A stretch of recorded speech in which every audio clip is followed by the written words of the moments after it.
Buenas tardes a todos. Bueno, hoy decidimos cambiar a la clase aquí por Zoom, ya que estamos grabando la misma y implementamos una modalidad diferente. O sea, va a haber una explicación de Alejandro Jones de un trabajo que terminamos de armar, un conjunto de videos, que es un video de 2 horas que va a tener toda la clase de pensamiento, de historia del pensamiento económico, que va a estar en el aula virtual apenas se restablezca, y hoy va a ser un paneo de aproximadamente media hora, 45 minutos, sobre el mismo video que ustedes van a tener disponible como clase asincrónica para mirar en profundidad todos los temas referidos a esta temática. Así que no sé si estás, Alejandro, si ha podido entrar. Ahí está Alejandro Jones. Admitir a todos.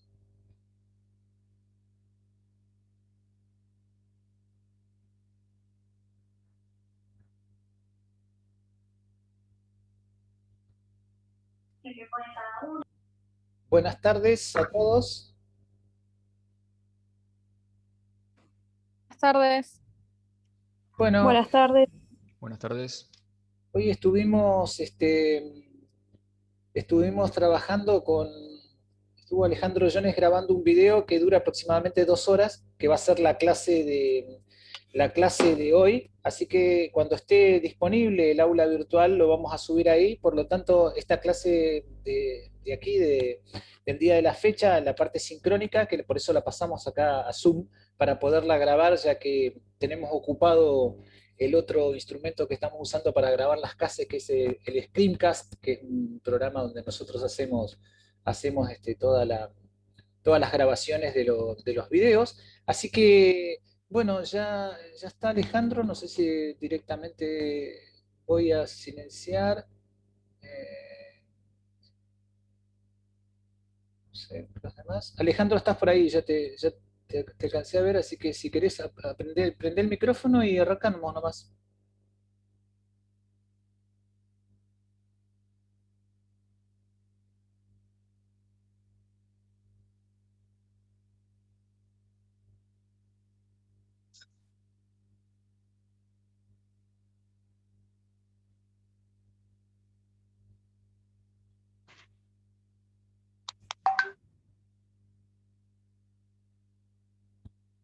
Les comunico que, bueno, muchas gracias por haber contestado mientras Alejandro toma, muchas gracias por haber contestado ¿cómo se llama? La encuesta. El lunes vamos a trabajar un poco con unas respuestas de otra encuesta que les voy a colocar hoy, como para que, es unas pocas preguntas, es una sola pregunta con 5 o 6 respuestas, así que el lunes vamos a trabajar por el tema del Día Internacional de la Mujer y por todo lo que ha sucedido con la pandemia, con este tema de la economía del cuidado. Ya tienen abierta también en el aula virtual dos documentos que ha producido el gobierno nacional, uno que tiene una introducción de la OIT con respecto a la parte internacional del trabajo doméstico, trabajo no remunerado. Alejandro, ¿estás por allí? Hola, ¿me escuchan? Sí, te escuchamos bien. Ahí está, perfecto. Ah, bueno, lo que pasa es que lo estoy haciendo del celular. Dale nomás, dale nomás. Yo acá estoy admitiendo a la gente, entonces vos apago mi micrófono y retoma vos con la explicación. ¿Eh? Bueno, me perdí tu introducción, ¿sí? Porque tenía alguna problemita de conectividad. Bueno, así que no sé bien lo que dijiste. Justo No, entré que cuando habías vos armado dijiste. el video y que los pasamos aquí porque no podemos usar el Screencast hoy, y agradecerles que han contestado la encuesta y que el lunes vamos a trabajar sobre el tema del trabajo no remunerado y el tema del trabajo de la mujer y el hombre Ok. por el Día Internacional de la Mujer. Bien. Bueno, entonces, ahí preparamos un video de historia del pensamiento, donde están los lineamientos centrales de lo que queremos que tengan. Obviamente esto es ampliable por la bibliografía que tienen, pero con esto les permiten hacer o desarrollar el trabajo práctico que tienen, ¿sí? Ahora está subiendo, no sé cuánto tarda en subir, pero puede tardar un día, así que estimamos que hoy a la tarde o mañana ya lo van a tener el link en la página de la facultad, y cliquean ese link y van a llevarlo a YouTube, y con ese YouTube pueden bajar la grabación y escucharlo tranquilamente ustedes, ¿está? ¿Alguno si tiene alguna duda, por favor me corta, o alguna pregunta y la veo? Estoy tratando de acumular todavía el celular, así que ahí estoy. Bien. Bueno, lo que quería ahora era hacerle que hagamos una pequeña reseña de historia del pensamiento por escuelas, con qué es lo que tienen que ver en cada una, muy rápido, porque tienen el desarrollo en el video, ¿sí? Estaba leyendo algo que me pareció ahí abajo. Bueno, primera cuestión que tenemos que saber de escuelas del pensamiento económico. Las escuelas económicas o las corrientes del pensamiento económico se puede llamar indistintamente, ¿sí? Escuelas económicas o corrientes del pensamiento. En muchos lugares van a encontrar como corrientes del pensamiento económico. Se lo puede definir como sistemas filosóficos o doctrinas sobre la economía. ¿Por qué se lo puede definir como sistemas filosóficos? Porque básicamente una de las ciencias madres de la economía es la filosofía. La economía nace de la filosofía.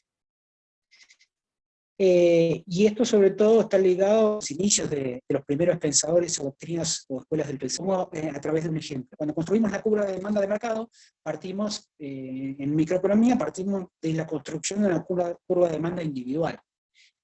De la curva de demanda individual de todos nosotros por un determinado bien, obtenemos la curva de demanda de mercado. De esa curva de demanda de mercado, junto con la oferta de mercado, obtenemos un equilibrio, que ese es el equilibrio que regula el precio y la cantidad de ese bien en toda la economía, y de ahí vamos a ver más adelante que aparece el equilibrio en el mercado de los factores, desde ese precio de equilibrio del mercado de bienes y servicios.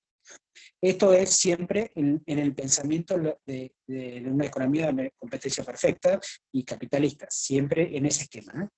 Entonces, como vimos que ese equilibrio se logró a partir de la demanda individual y de la oferta individual de una empresa. Y esas cuestiones individuales se convirtieron en macro cuando llegaron a ser para toda la economía. Entonces, las cuestiones individuales o la demanda individual, ¿de dónde sale? Del comportamiento que tenga cada uno de los individuos. Y el comportamiento que tenga cada uno de esos individuos nace de una cuestión filosófica mucho más amplia, ¿ya? Entonces, por eso es que ustedes lo van a tener, y a veces lo miran como, o se define como un sistema filosófico. Entonces, esa es como primera cuestión de qué es una escuela, o qué es un pensamiento económico, o una corriente de pensamiento económico. La segunda, que cuando estudiamos una escuela, dentro de esa escuela, o dentro de esa corriente de pensamiento, o dentro de ella existen distintos autores. No quiere decir que todos los autores piensen lo mismo, ¿sí? Pero tienen características especiales o comunes, más que especiales, tienen características comunes que los vinculan para estar dentro de un esquema general de pensamiento, ¿sí? Así ustedes van a tener a los keynesianos, a los post-keynesianos, a los neo-keynesianos, que van a ser todos incluidos dentro del pensamiento, la corriente de pensamiento clásica, y dentro de ellos del keynesianismo, ¿sí? Lo mismo va a ocurrir con el pensamiento monetarista. Van a arrancar de Milton Friedman seguramente, y va a haber muchos más autores, aunque agrega a cada uno cuestiones distintas, no es que todo es igual, ¿sí? La otra cuestión interesante es que dentro de las escuelas, a lo largo del tiempo, y esto es para incluir en periodos históricos, han convivido más de una escuela de pensamiento. O sea, no es que como nosotros vamos a arrancar estudiando a los mercantilistas, ¿sí? No es que anteriormente no haya otra forma, sino que es donde existen las primeras antecedentes que se puede ligar como una escuela de pensamiento. Aunque no científica ni mucho menos, pero con ideas comunes y escritos comunes, o ideas centrales comunes, aunque difieran. Entonces ustedes van a encontrar que cuando el mercantilismo está terminando sobre fines o principios del siglo XVIII, fines del 17, están haciendo en paralelo, sí, en paralelo con otro esquema, la escuela fisiócrata, ¿no? Quiere decir que en una línea de tiempo pueden estar conviviendo distintas escuelas, ¿sí? Eso es una cuestión interesante. Ahora, cuando dentro de una misma escuela pueden existir distintos pensamientos, a eso se lo va a llamar corrientes de pensamiento. O sea, las corrientes de un pensamiento económico van a estar dentro de una escuela económica o del pensamiento de una escuela económica, ¿sí? Bien, hechas esas salvedades, ustedes van a ver en el video, más allá del desarrollo, insisto, ahora lo que queremos hacer una visión general, lo primero que vamos a estudiar es el mercantilismo. El mercantilismo arranca a fines del siglo XVI, continúa todo el XVII y está en los principios del siglo XVIII. Recuerden que en esta época existe una expansión militar interesante o importante y empieza a haber unos primeros desarrollos manufactureros. Sobre esos dos ejes se va a centrar el estudio de esta escuela de pensamiento y donde va a decir, mira, lo importante acá es la producción del sector de la agricultura. El crecimiento de la agricultura dio origen al crecimiento del comercio internacional. Y el mercantilismo está ligado al comercio internacional o al crecimiento, en los primeros desarrollos a escala del comercio internacional. Otra cuestión central es que no va a tener una economía monetaria que acompañe ese crecimiento del comercio internacional.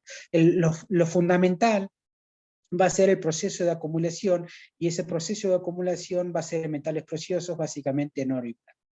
Lo que vamos a encontrar a lo largo de todas las escuelas del pensamiento es una idea común, que todos los que buscan es de qué forma va a crecer la economía, el crecimiento económico. Ese crecimiento económico, va a estar ligado al proceso de acumulación, ¿sí? ¿Qué es el proceso de acumulación? Y ahí ya empieza a diferenciarse las escuelas. Algún proceso de acumulación va a ser generación de la riqueza, para otros va a ser la generación de la utilidad, para otros va a ser, como por ejemplo para los mercantilistas, lograr una cantidad de oro y plata para ese proceso de acumulación. Entonces, con ese proceso de acumulación se logra el crecimiento económico, que es el principal objetivo que vamos a tener a lo largo de todas las escuelas, ¿sí? Volviendo a los mercantilistas, en ese proceso, en esa forma de acumular oro y plata, van a aparecer tres cuestiones centrales, ¿sí? Primero, que tiene que haber un monopolio en el sector exportador. El país tiene que exportar. No solo tiene que exportar, sino que tiene que ser monopólico en las cuestiones que exporta. De todas formas, lograr un monopolio en esa exportación. La segunda va a estar ligada al proceso de los cambios, y ese proceso de los cambios va a ser relación al proceso de intercambio y el pago de ese cambio con oro o plata, ¿sí? Y básicamente, en la derivación que eso trae, que es el proceso de acumulación propiamente dicho. Y como tercera cuestión fundamental, va a aparecer la balanza comercial. No ya la balanza de pagos, que eso viene mucho más adelante históricamente, sino como la balanza comercial. La balanza comercial es el resultado contable de la interacción de bienes y servicios que tiene un país con el resto del mundo. En otras palabras, es las exportaciones menos las importaciones, ¿sí? Esas tres cuestiones son las que van a ser centrales en el mercantilismo. Después se va a centrar en qué hay que hacer para generar ese oro y divisas. Entonces, en otras palabras, decir, mira, exportar lo que quieras, todo lo que puedas, maximiza eso, monopolizarlo, minimizar las importaciones, importar lo menos que puedas, privilegiar las importaciones que sean para generar valor y productos que vos después exportes, ¿sí? O sea, importar lo que sea necesario para generar un bien que vos vas a exportar y que va a lograr un mayor valor en la exportación que en la importación, ¿sí? Otra cuestión que va a ser importante, tratar de lograr trueques en la importación de bienes, pero no en la exportación de bienes, ¿sí? Cambiar los bienes que vos necesitas con otros bienes, para no sacar oro, ¿sí? Bien, esas son las cuestiones centrales que vamos a tener en el mercantilismo. El mercantilismo podemos verlo en tres países centralmente. Principalmente entre 1640 y 1660, todo esto lo van a tener en el PowerPoint en un esquema de líneas, ¿sí? De tiempo. Va a ser el mercantilismo británico, sobre el siglo XVI. Después va a aparecer el mercantilismo español y el mercantilismo francés. En el mercantilismo ya francés va a aparecer un autor muy importante, que es Colbert, y al final del mercantilismo va a aparecer el pensamiento de Thomas More, que dice una cosa bastante interesante que, bueno, la ven en el video, pero básicamente dice que el objetivo mismo no es la generación de oro y plata, sino es la generación de acumulación. El oro y la plata es un medio nada más, ¿sí? Bueno, y esto termina cerrando la idea del mercantilismo a lo largo de la historia, porque al principio no era así, era el conseguir el oro y la plata por sí mismo. Eso se fue mutando. ¿Por qué nace esto en Inglaterra, en España y en Francia? Si ustedes recuerdan algún proceso histórico, son los principales colonizadores del mundo, ¿sí? Primeramente los ingleses, que nosotros los llamamos los piratas, pero eso no sé si corre por parte de la cátedra. Bah, el silencio no dice, no. Bah, No gracias. Entonces, bueno, dejémoslo ahí. Dejemos esa parte de lado. Nacen los ingleses, sigue con los españoles y sigue con los franceses en sus colonias, y lo que básicamente buscaban era traer insumos de las colonias, gratis obviamente, y devolverlo en producción de bienes con mayor manufactura, ¿sí? Te A mediados... quedan 25, ¿eh? Pasamos a los fisiócratas. Los fisiócratas aparecen en el siglo XVIII. Tiene una cuestión filosófica distinta. Existe un derecho natural, y ese derecho natural es el resultado del disfrute del trabajo que tiene cada uno. Y el límite de ese disfrute es cuando interrumpo el disfrute del que está al lado mío. ¿Sí? Acá en la imagen yo estoy ahí y César está al lado. Bueno, el derecho natural que tenemos todos es disfrutar del trabajo, disfrutar de esto que estamos haciendo, incluida su remuneración. ¿Dónde termina mi derecho? Donde está el derecho de César. Y así el de toda la comunidad. ¿Sí? A gran diferencia de los mercantilistas, que eran de intervención fuerte del Estado para lograr esta monopolización de las exportaciones y rechazar las importaciones, sostiene que no debe haber una gran interferencia de los asuntos económicos por parte del Estado, ¿no? El Estado se tiene que basar básicamente en tres cosas. Únicamente para proteger la vida, proteger la propiedad y la propiedad privada, y mantener la libertad de las contrataciones. Esos son los tres elementos por los cuales tiene que basarse el Estado. Para el resto no, ¿sí? Va a aparecer un escritor francés, Fourney, que va a ser una cuestión muy interesante, y un aporte y una frase que ha quedado a lo largo de la historia, que dice: a la sociedad y a la economía hay que dejarla ser y dejar pensar. O sea, liberarla de esa estructura que tienen de frenar su nivel de producción si no se exporta, ¿no? Nuevamente, para los fisiócratas, la agricultura es el sector genuinamente productivo de la economía y es el que genera el excedente. Con ese excedente mantiene al resto de todos los otros sectores productivos. No sé si productivos, no, productivos no. El resto de los otros sectores de la economía. Pero el excedente lo genera exclusivamente el sector productivo de la economía. Y ese excedente se destina a consumir y a productos manufacturados, lo cual termina aumentando la demanda agregada, y esa demanda agregada termina aumentando la riqueza de la nación, y ese es el objetivo primordial. Por lo tanto, la riqueza, el proceso de acumulación, que es el proceso de riqueza, se genera de la capacidad de producción que tiene un país, no de la cantidad de oro y plata que posee ese país. Gran diferencia entre las dos escuelas, ¿sí?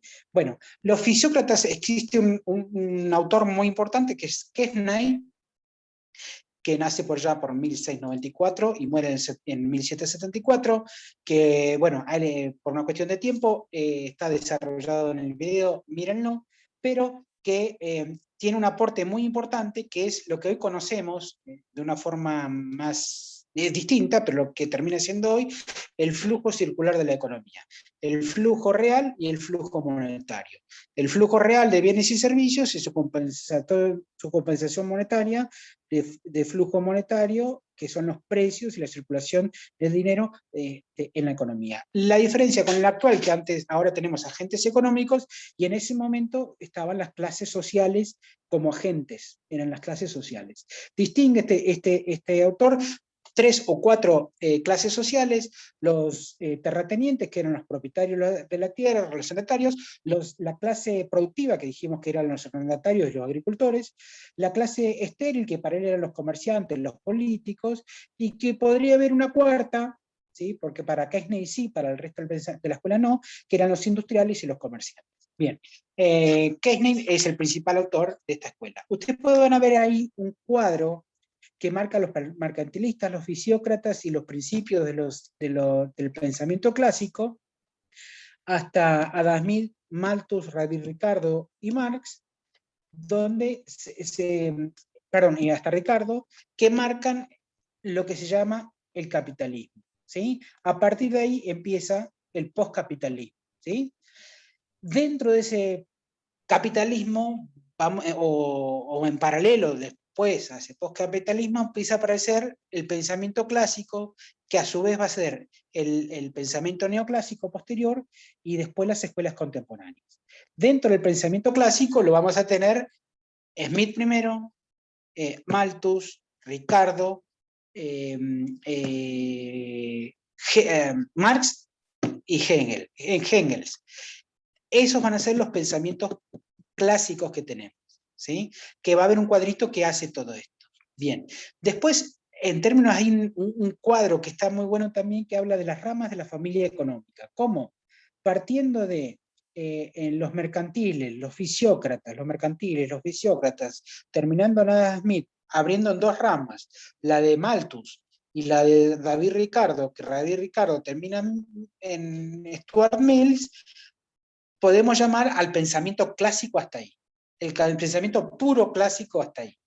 Y después de Mills se va a derivar el pensamiento marxista, pero posterior, y el pensamiento neoclásico marginalista. Por el lado de Malthus se va a generar la nueva escuela de Cambridge, y juntamente entre Malthus y la escuela de Marshall, que vienen de los neoclásicos y marginalistas, vamos a encontrar que sale de ahí, con la de Malthus y Keynes, lo que se llama la síntesis neoclásica y la economía del desequilibrio. Ahí brevemente. Después van a tener otro cuadro lineal de pensamiento histórico que pone desde Smith hasta Keynes, con algunos hechos históricos que pasaron, que ven como tras ese hecho histórico aparece un cambio en el pensamiento económico. Y ahí vamos a arrancar. ¿Cuánto queda, César?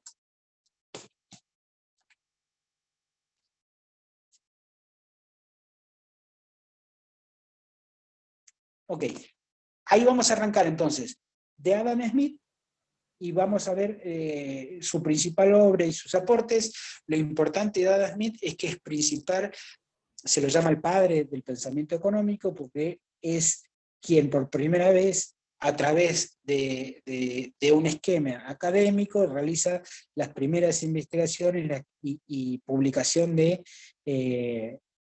la economía como un sistema en su conjunto, ¿sí? En Adam Smith vamos a tener su principal obra, La riqueza de las naciones, que es en 1776, y ese es el libro donde decimos que a partir de ahí nace la economía como ciencia, no como economía, sino como economía como ciencia. Lo que provee Adam Smith es que hay un espíritu individualista, y ese espíritu individualista es que vamos a lograr lo que le expliqué recién de la demanda individual, y llegamos a la demanda de mercado. Bueno, todos, Smith y Ricardo, actúan sobre mercados de competencia perfecta, y lo que tratan de hacer es cómo justificar el proceso de acumulación, y empiezan las teorías del valor, la teoría de separación de la teoría del valor de precio, ¿sí? el valor de intercambio, diferenciándolo del precio, que hay otro esquema en el video, que lo van a ver, y explica todas estas cuestiones, ¿sí? Una cuestión central también en Adam Smith va a ser el surgimiento de que hay una razón, una orden natural que ordena todos los mercados sin que exista una necesidad de intervención. Esto posteriormente, en una entrevista, no en La riqueza de las naciones, sino en una entrevista posterior que le hicieron, en un manuscrito que se publicó, Adam Smith lo llamó la mano invisible, pero él lo llama un orden natural que regula los mercados. Otro concepto importante, que no es necesaria la intervención del Estado en la economía, que hay que dejarlo libremente, que la principal intervención que tiene que tener el Estado es en lo educativo y en cuestiones religiosas. Esas son las dos intervenciones que justifica Adam Smith que tiene que tener el Estado. Otro concepto importante en Adam Smith va a ser la división del trabajo, y que esa división del trabajo va a ser el fundamento del desarrollo, del proceso de desarrollo que tiene un país. Lo ven la explicación más clara en el video, pero esa división del trabajo termina en un proceso de idiotización, llama él, de los trabajadores, ¿sí? Bueno, esos son los conceptos en Adam Smith. Malthus, poco tiempo después de Adam Smith, es sociólogo, no es economista, y lo que hace es estudiar la teoría del crecimiento de la población, y distingue dos conceptos fundamentales y ve un problema central, que la población está creciendo a un ritmo muy grande, y los alimentos que se producen crecen a un ritmo menor. Por lo tanto, dice que la población tiene un crecimiento exponencial y el crecimiento de los alimentos es un crecimiento lineal. Y ahí se va a producir una brecha, una diferencia que va a llevar un momento que no alcance los alimentos del mundo para satisfacer el crecimiento de esa población. Obviamente lo mira desde el lado sociológico y demás, pero por ejemplo, de este lado, de esa forma, él justifica tanto las pestes mundiales como existían, o las pandemias mundiales como existían, como las guerras. Entonces dice que esas dos cuestiones son elementales, necesarias para el crecimiento, para frenar ese crecimiento. Y dice que la cuestión que hay que frenar es la cuestión de la natalidad. ¿Está bien? Esto lo aplica a la teoría del crecimiento económico y termina diciendo que, bueno, como mínimo, un país debe crecer a la tasa de crecimiento que tenga que mantener como el mismo poder de riqueza que existía, ¿no? Como mínimo, tiene que crecer esa tasa. Seguidamente va a venir el pensamiento de Ricardo a través de uno de sus libros principales, que es El principio de economía política, el cual tiene dos áreas centrales, una ligada a la política tributaria, a la política fiscal que tiene que seguir adelante un país, donde establece los principios tributarios que tienen que existir. Aparece, por ejemplo, el impuesto ricardiano, la crítica de ese impuesto ricardiano, el impuesto a la tierra, y lo que es la parte que vamos a ver más adelante en finanzas públicas. Y la primera parte de su obra, que se dedica a estudiar esto nuevamente, el crecimiento, ¿sí? Cómo se debe hacer el crecimiento, sigue con el proceso de acumulación, y ese proceso de acumulación para él es el crecimiento de utilidad, no de riqueza, termina en un proceso de utilidad. La primera vez que se vinculan las cuestiones en David Ricardo, la primera vez que se vinculan la cuestión monetaria con la cuestión inflacionaria, que en vez de inflacionaria se llama de crecimiento de precios en ese momento, y donde dice que existe una relación entre ellos, no tan marcada como posteriormente en el monetarismo, vamos a ver después, con Milton Friedman, pero que existe alguna relación en algún momento. Diría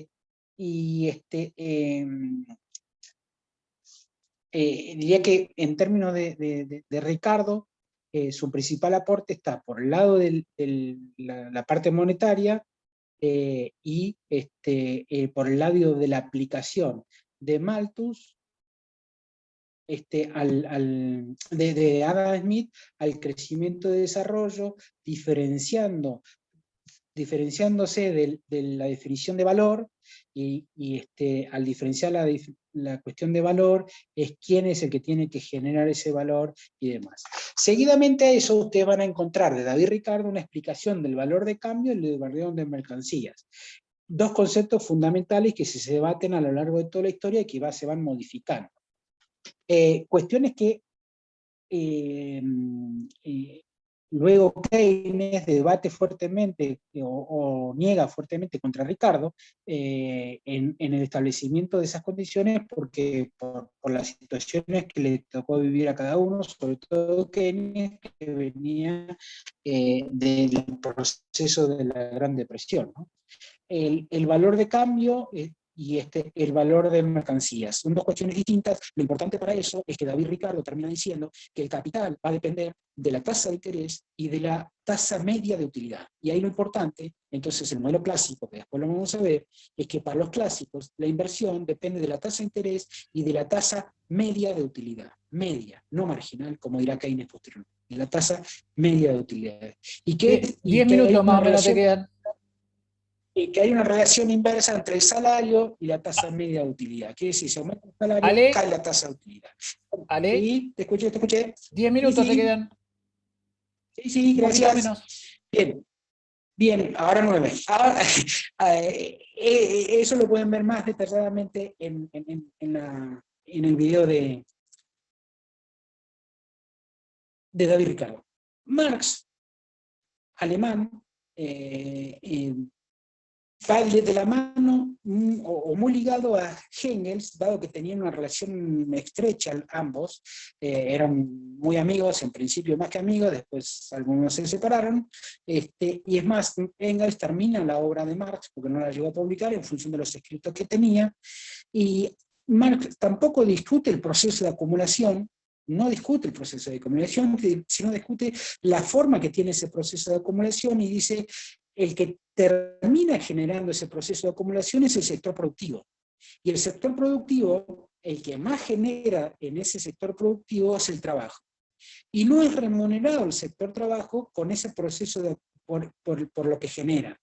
Entonces hay una discusión entre valor, precio y remuneración muy interesante. Y ahí aparece el término de plusvalía en Marx.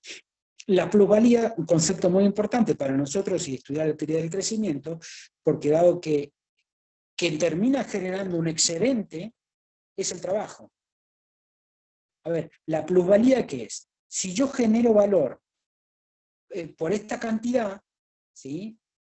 Pero los bienes se terminan vendiendo por esta cantidad y yo soy retribuido por esta cantidad, yo estoy generando un excedente. Ese excedente alguien se lo apropia, ¿sí? Y el que se lo apropia termina siendo ¿quién? El empresario. ¿Está bien? Entonces, en el proceso productivo, más allá del empresario, el que genera el verdadero valor y el que genera un excedente es el trabajador. Y hay una explotación entonces del trabajo, ¿sí? Entonces, Marx sostiene la importancia de estudiar la estructura de las clases sociales y las luchas de clases, que es lo que termina generando los cambios históricos, y que esos cambios históricos son necesarios, por lo tanto las luchas de clases son necesarias porque es la forma de cambio, y hacer esos procesos de cambio se genera el desarrollo.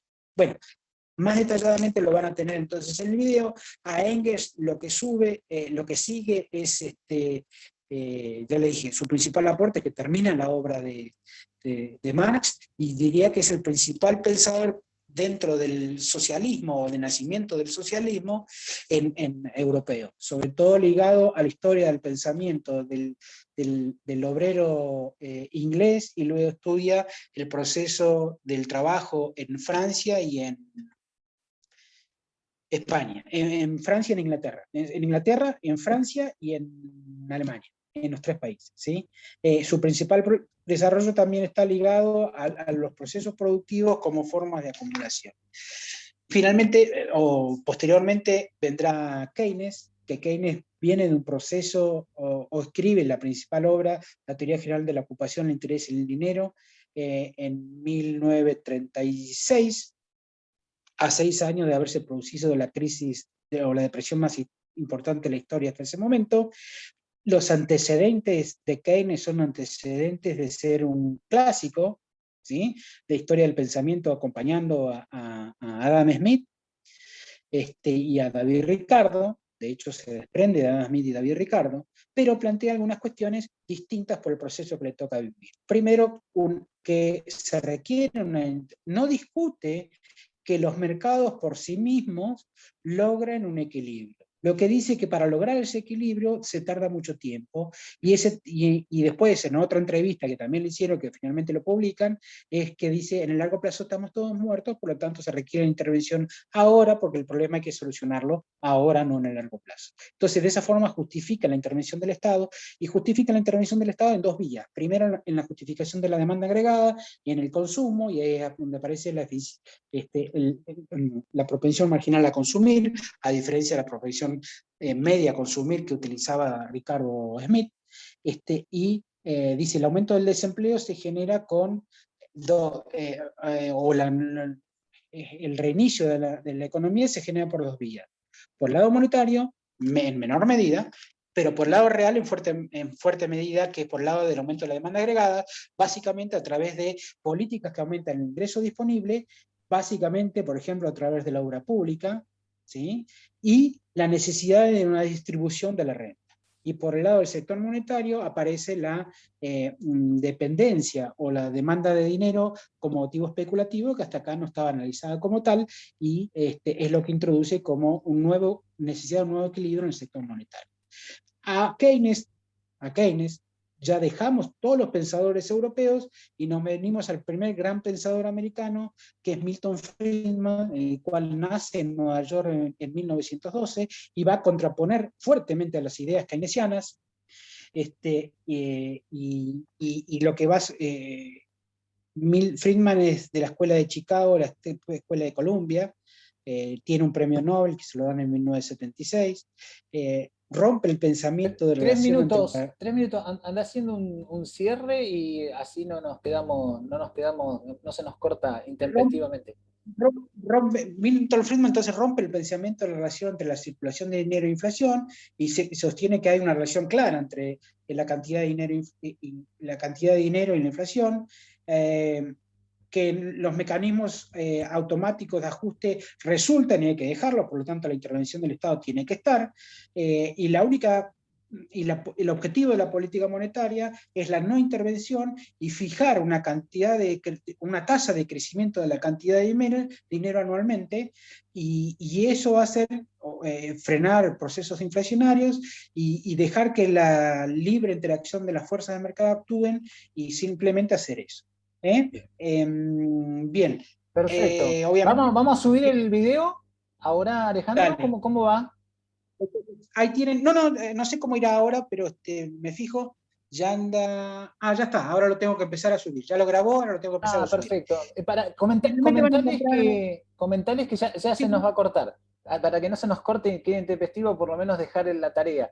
Comentales que ya vamos a subir el video, que pueden seguir viendo eso como continuación de la clase, que dura 2 horas, y que yo en mi caso les voy a subir una encuesta ahora sobre el trabajo no remunerado al Facebook, y por cualquier duda me voy a quedar un rato más en el Jitsi. Así que si alguien quiere, digamos, tener alguna duda, si leyó algo, me voy a quedar un ratito más en el Jitsi. Ya estamos en los últimos, queda un minutito.